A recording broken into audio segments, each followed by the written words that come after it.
Olá, pessoal. Meu nome é Caroline, professora da disciplina de propedêutica e processo de cuidar da saúde da mulher.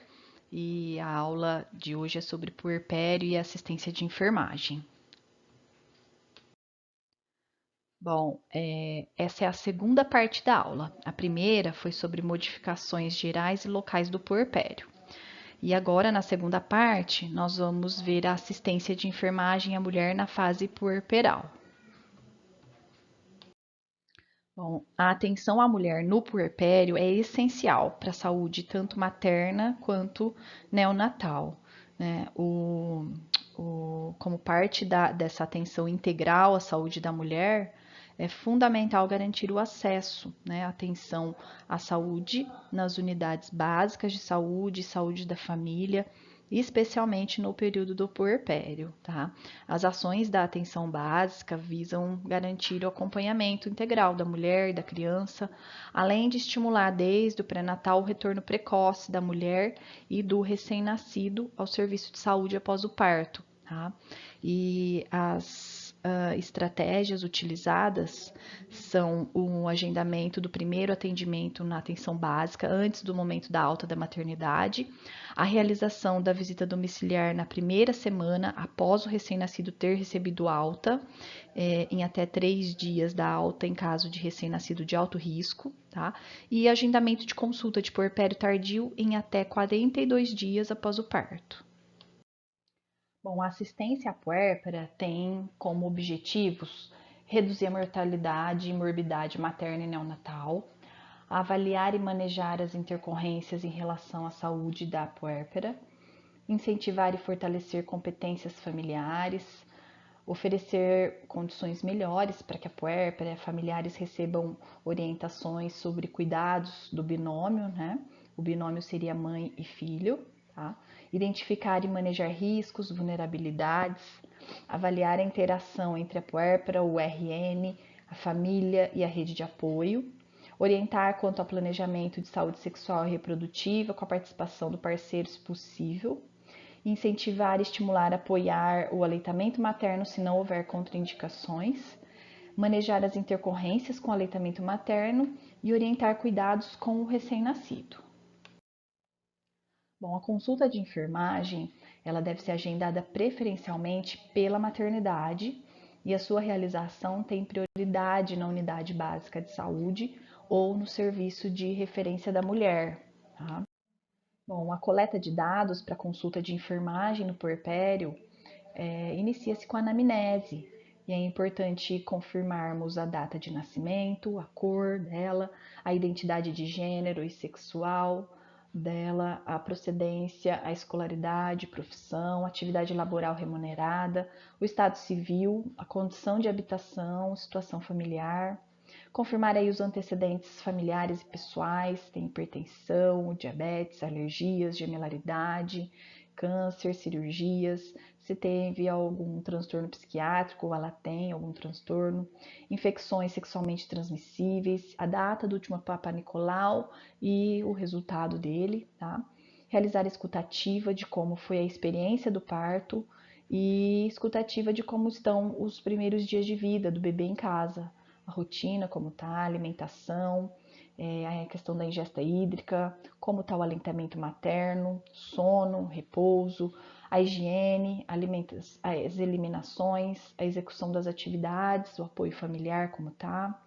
No parto, confirmar os dados como o tipo do parto, a idade gestacional, levando em conta aí o tempo de amenorreia e a ultrassonografia, as intercorrências no parto, realizar a escuta do relato do parto, a escutar também sobre a experiência atual dela do puerpério, o desejo dela de amamentar, a organização das rotinas familiares e do relacionamento com a parceria.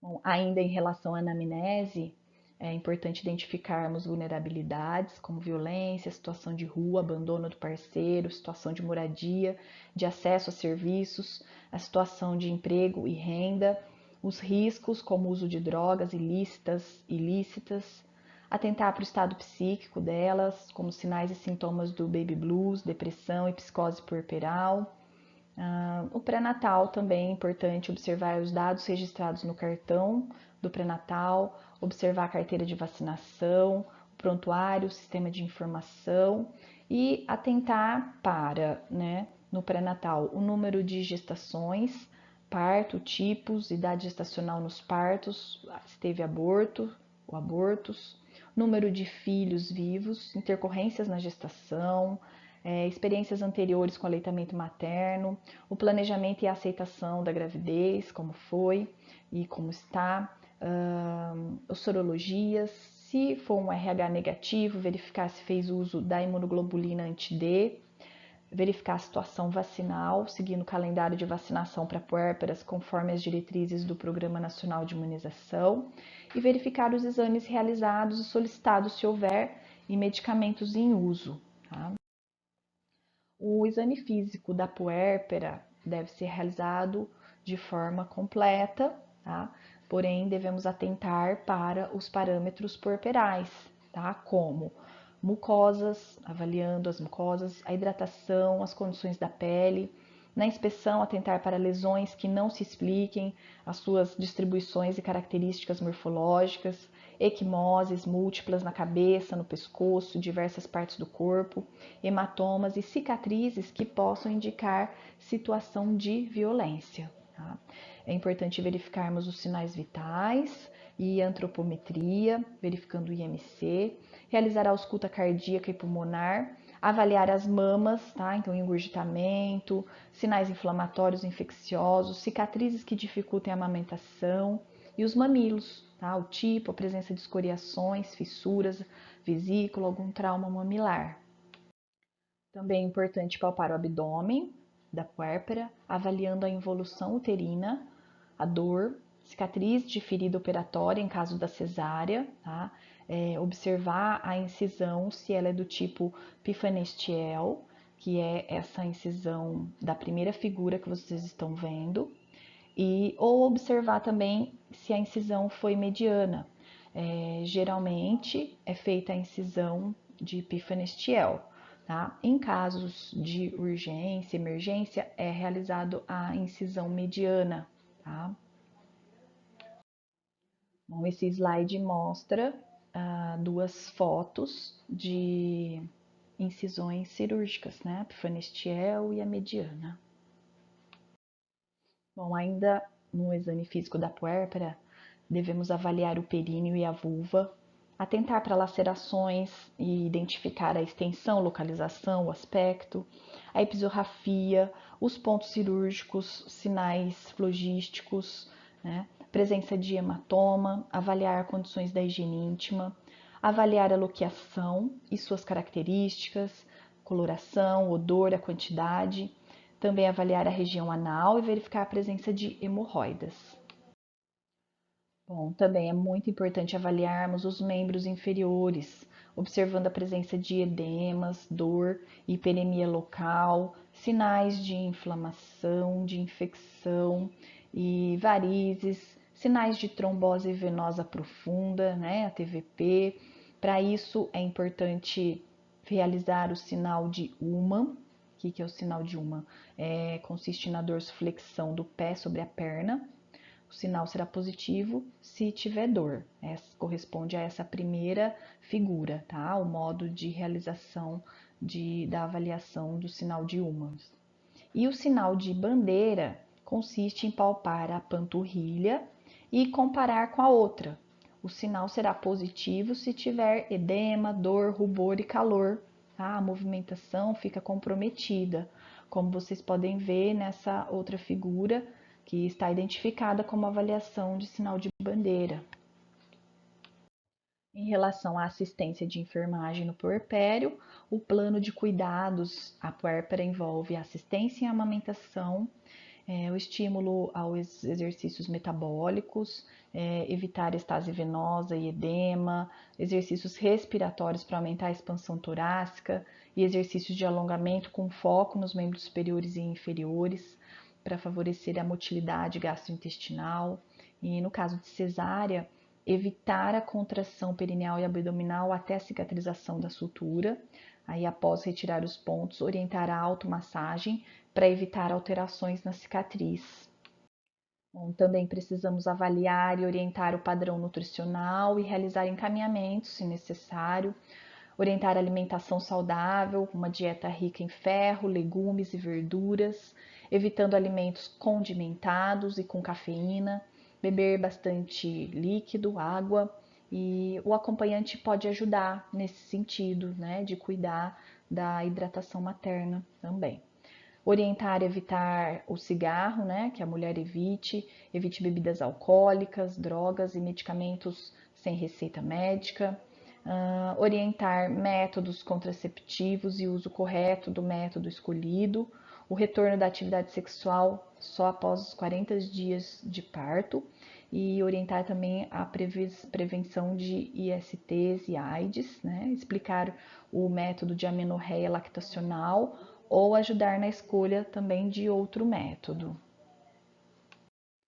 O plano de cuidados, a puérpera também envolve a troca frequente de absorvente, a higiene íntima com água após as eliminações, né, o uso de absorventes internos assim que a região genital cicatrizar, ao redor de 2 semanas após o parto, ou 3 semanas após o parto com episiotomia. A realização dos exercícios perineais, né, que são aqueles exercícios de Kegel, e 30 séries, ela pode realizar 2 vezes por dia durante todo o puerpério, que é importante para o fortalecimento dos músculos do assoalho pélvico, né? O plano de cuidados também envolve avaliar a higiene corporal, avaliar o vínculo mãe e filho, orientar sobre os direitos da mulher, trabalhadora, estudante ou aquela privada de liberdade, da criança e do adolescente, registrar adequadamente no prontuário todas essas orientações e essas avaliações realizadas e agendar o retorno para a puérpera. Bom, agora eu vou apresentar para vocês alguns diagnósticos e intervenções de enfermagem na assistência à mulher no período pós-parto. Tá? Alguns diagnósticos, então, nós temos aí a amamentação ineficaz, tá? E as intervenções referentes a esse diagnóstico são oferecer apoio emocional, orientar o método canguru, promover o vínculo, né? Mãe e filho, promover a redução da ansiedade, orientar aos pais os cuidados com o lactente. Em relação ao diagnóstico de enfermagem de conflito no papel de mãe, as intervenções são promover o aconselhamento, tá? Ou apoiar a tomada de decisão, fortalecendo a autoestima da mãe e estimular a melhora da socialização. Tá? Outro diagnóstico muito comum é a atenção do papel do cuidador, né? E é importante as intervenções como estabelecer relação de confiança com o cuidador, realizar a visita domiciliar para avaliar a atenção do papel de cuidador, encorajar a mãe, o pai e o cuidador a participar ativamente dos cuidados com a criança e encaminhar e acompanhar casos de anormalidades. Um diagnóstico também de enfermagem muito comum é a produção insuficiente de leite materno. E as intervenções consistem em orientar a alimentação com copo, monitorar o ganho ponderal do recém-nascido, identificar fatores que desestimulam a amamentação e apoiar a decisão da mulher de continuar ou interromper a amamentação. Né? Outro diagnóstico de enfermagem é o risco de suicídio no puerpério, investigar o nível do risco atual, importante. Outra intervenção é intervir sobre a crise, encorajar a expressão apropriada da raiva e hostilidade e promover formas para a redução da ansiedade. Bom, essas foram as referências utilizadas para a aula. Muito obrigada e até a próxima aula.